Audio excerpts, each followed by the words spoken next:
It is now my pleasure to present our third honorary degree recipient and today's keynote speaker, James Badgedale.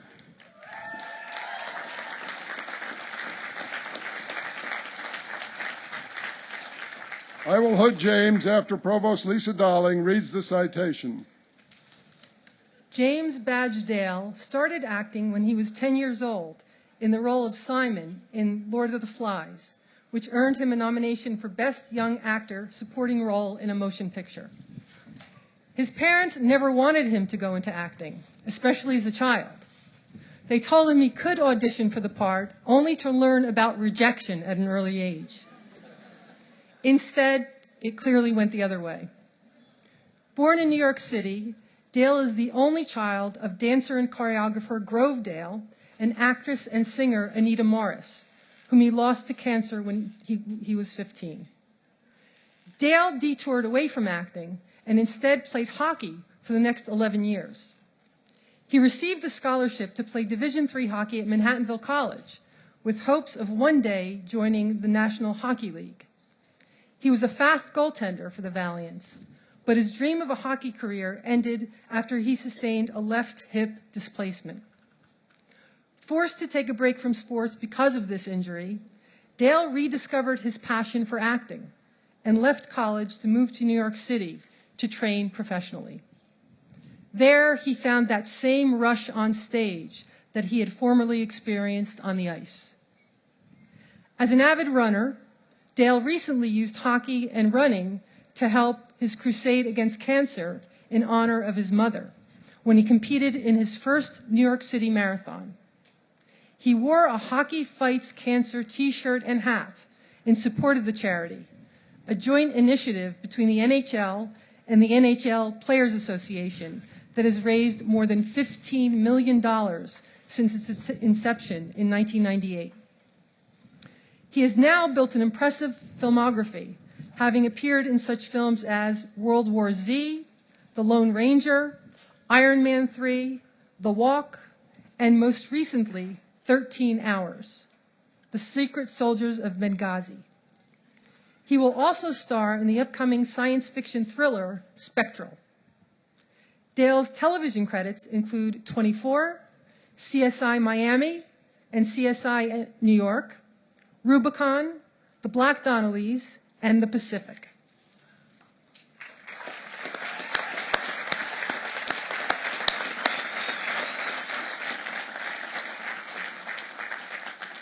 Once again, acting by virtue of the authority vested in us by the Board of Regents of the University of the State of New York, and in recognition of James Badgedale's achievements in film and television, Manhattanville College is proud to bestow on him the degree of Doctor of Humane Letters, honoris causa, together with all its rights, privileges, honors, and responsibilities thereunto appertaining.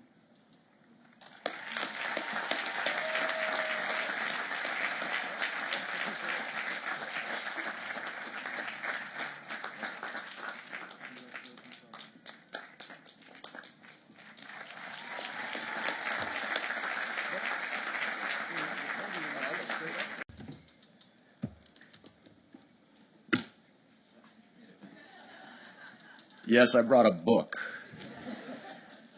You should be scared. You also asked an actor to come speak to you. You gave an actor a microphone. You should be scared. Thank you. I'm really humbled to be here right now. I appreciate it. And I want to say congratulations to everyone here.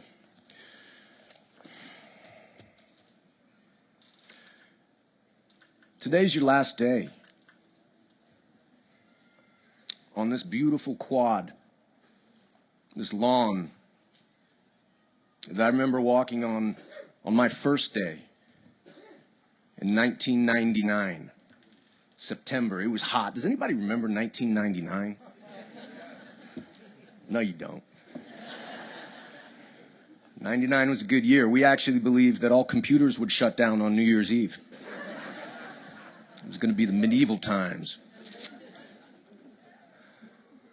But do you remember your first day? Do you remember your first day on this lawn? Standing here trying to find the city on the horizon? Wondering what you were going to do? Did you have expectations? Did you have fear? Were you confident? Were you excited? How did you feel? And now as you're sitting here on your last day, what do you feel about your expectations? What happened? The only thing I would bet is that maybe they've changed, as you have. Keep noticing what it feels like to be you. I came here with expectations. I came here with a lot of expectations. I have to clear something up really quick. I came here to play hockey. The injury is very convenient, but let's just say I wasn't very good. But I did love it, and I had fun. And I came here, and something strange happened to me. I know there was talk about me being an actor before, but that's not necessarily true. I think I became an actor right here. I became an actor here in the basement of Founders. And there's a little theater down there called the Experimental Theater, the X Theater. Well, some of you know it. And I'll bet you some of you don't. I'll bet you there's some of you about, in this last 4 years, you're sitting there going, what do you mean there's a theater in the basement?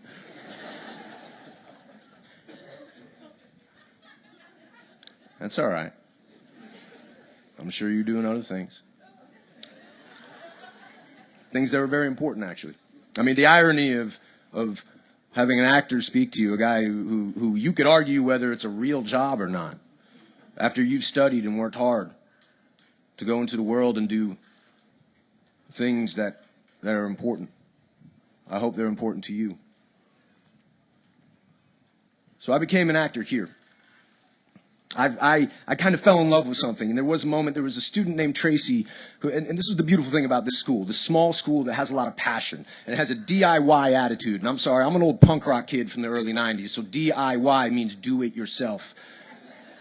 And the attitude being, if you write it, we will give you the space to perform it.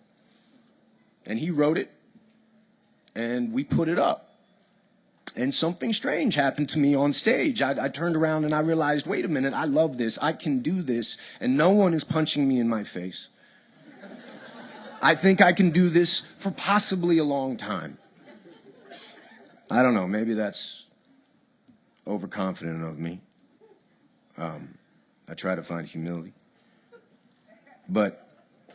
So that was my experience here. So I want you to think about your experience here as you sit here on your last day and as you think about your expectations and what happened to you when you were here. Because that's your story. That's no one else's. There's something in storytelling called driving the narrative, which means when you write a story, you have a beginning, a middle, and an end.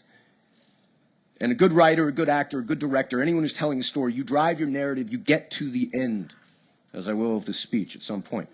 But this is your story. And if there's one thing I can impart on you, if I can use my experience, is to say, please, I hope you tell your story, not someone else's. There's a couple things I want to talk about that relate to that. One of them is passion. The other is fear, and the other is risk.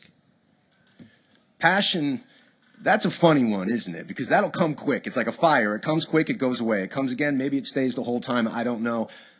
I'm not going to tell you what to do with that because you know what? That's yours. You define your passion. You figure it out. You might find one, you might find many. I don't know. Some people don't find any. It's okay. You might know what you want to do right now. I can guarantee you, though, like expectations, your passions are going to change. They are going to morph, and you will adapt. So maybe the secret is to not worry so much about the result, but the journey. And the journey is to look for inspiration. I hope you find your passion. I'll let you decide that. So let's talk about fear. Because no one wants to talk about fear. I didn't want to talk about fear. I didn't even want to admit that I was scared. I didn't want to admit that I was nervous. I didn't want to admit that maybe I had uncertainty. And the secret that I have discovered over the years is that everyone has fear. Everyone you're sitting next to right now, on your last days, you sit on this lawn and you remember your first day and you think about your expectations. Every one of you, to your left and to your right, is having a moment of uncertainty. And the secret to that is to know that that is okay. Because what you do is the idea is not to say, I do not have fear. The idea is to say, I do have fear, but I will overcome fear. People who live in fear build walls. People who overcome fear tear down walls. I would hope you decide what your walls are.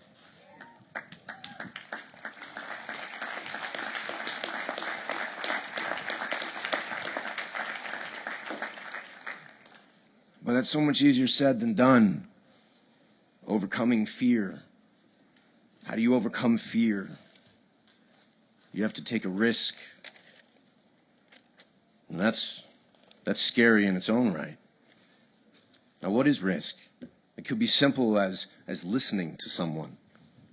It could be complex as moving to a different country, learning a different language, learning a new culture, starting a business, however you want to define it. But once again, do not let me define it for you. Do not let anyone else define what is your risk, what is the appropriate risk. It's your story. Drive your narrative. It's not mine. It's not anyone else's. So as you sit here on your last day and you think about your expectations and how they've been met, or maybe they haven't been met, how do you want to tell your story? Stories. Which brings me to this book. I'm not going to read it to you, I promise. I'm not going to read it to you. I am going to paraphrase it a bit. I met with some students here a few months ago, and there was a young woman who's a junior, actually, so I'm not going to mention her name, because if this goes wrong, I don't want anybody to blame her next year. But she brought up Plato's allegory of the cave. Now, I apologize to the philosophy department for what I'm about to do to this allegory, because I'm about to butcher it. But isn't it all about interpretation? But the allegory of the cave is that everyone, okay, let's say all of us together as an ensemble, we're in a cave and we're facing a wall. And behind us, far away, is the opening. And there's a fire. And people are walking. The real world is out there, and they're walking in front of the fire. So what we are seeing are these shadows. Strange shadows. They're flickering. We're hearing sounds, but they're not real sounds because they're echoing around. But this is our reality. Now, if you stand up and you turn around and you are led out of the cave and you're led into the light, and this is what I find fascinating about this story, you are starting to see truth. You are starting to see what is real. So your perception of the world is changing step by step. The key to this, and what got me thinking, was that that's not easy. In the world of knowledge, the form of the good is perceived last and with difficulty. Plato talks about the physical pain it takes to walk out of that cave, how the light hurts your eyes, how you feel confused, how you feel scared because it's an alternate reality. It's different from the comfort that you had before. And sometimes you're going to want to turn back. Sometimes you want to go back to what's comfortable. But the truth is, if you keep going, if you put one foot in front of the other and you keep moving, it's going to hurt a little bit. But at the end, you find the truth, and it is good. There is so much good out there in this world. And I would hope that you enjoy the journey to find that. I don't know a lot, but I'll tell you a few things. This is going to hurt. This will be hard. You will cry. You will have fear, regret, anger. You will blame someone else. You will blame yourself. You will look into the mirror and not be able to hide from the truth. And you will laugh. You are going to laugh harder than you ever have. And you are going to meet people along the way who are going to laugh with you. And then they're going to make you angry. And then you're going to cry together. Maybe not, maybe alone. You will find love. You will find heartbreak. You will find love again. You will work hard only to be greeted by failure. And you will overcome that. And through failure, you will find success. And it will be different. It will not be your expectations. It'll be success beyond your wildest dreams, but your definitions will have changed. Your definition of success will be different, as I'm sure it is now as you sit here on your last day and you think about your first day. Your expectations are about to be shattered, but you're going to get new ones. And then those are going to change also. So I hope you find joy, I hope you find happiness, and I hope you find kindness. And I hope you rediscover wonder and your childlike dreams, hopes, enthusiasm. These are only suggestions. I'm an actor, okay? So you guys take what you want. Leave the rest. But search out your passion. Embrace your fears. Take big, bold, beautiful risks. And then once again, this is your story. It's not mine. It is your life. You determine what is risk. You determine your fears. You determine your own passions. It's your story, so drive your own narrative. The embracement of the journey. I can't promise you success. Whatever that means, whatever you decide that means, but if you embrace the journey, I can promise you a good story. Maybe a good time. So don't worry about what just happened. It's over. Don't think about what comes next. That's going to come. I want you to be here on this quad, right here, right now, on your last day. And tomorrow, on your first day, keep noticing what it feels like to be you. Thank you. Congratulations.